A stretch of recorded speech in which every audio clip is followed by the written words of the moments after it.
Haleluya.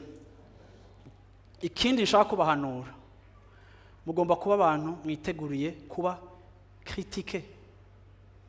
Ntimukwiye kuba muri déranger na critique, kuko umuntu wese w'umurongozi afata ingingo, nta na rimwe ingingo muzofata muzozihuriza ko n'abantu bose.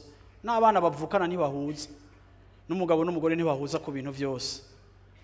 Rero umuntu w'umurongozi, umuntu w'umwungere ntakwiye kuba perturbé na critique, kiretse ari critique iri constructive kandi ije kugukosora ku kintu kitari ciza kiri mu buzima bwawe. Mugomba kuba muri abantu mufise stabilité émotionnelle, ku buryo critique mutayumva nka attaque personnelle, kuko critique umuntu agize ijanye n'ingene yiyumvira n'ingene abona ibintu. Hariho ivyimviro by'abana bato, hariho n'ivyimviro by'abantu bakuze cane, uratahura nawe ukaburi hagati, ntibishobora guhuza n'ingene uvyumva, ariko uvyifatamwo gute iyo bariko baragukritika. Podium si kibanza co kugira amareglement de compte. Twe ntituri abantu bigisha amakonflikt kuri podium.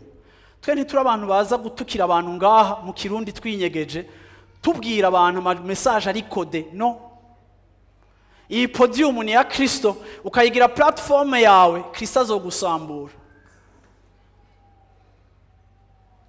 Rero niba anakuvuga kumva ntujyohewe, uze ngaho wigisha ico Imana yatanze, hamugende wicara uhore, hamurindire ko Imana ari kugwanirira. Ariko kandi ugomba kuba umuntu ashoboye, kuko Yesu yaratubwiye ngo nimba baranyanse, nimba barangiriwe, je nkaba ni jewe mwigisha wanyu, a plus forte raison mwebwe bazoyibagirira. Ibyo ça fait partie y'ibintu mugomba kwiga guhangana navyo. Haleluya.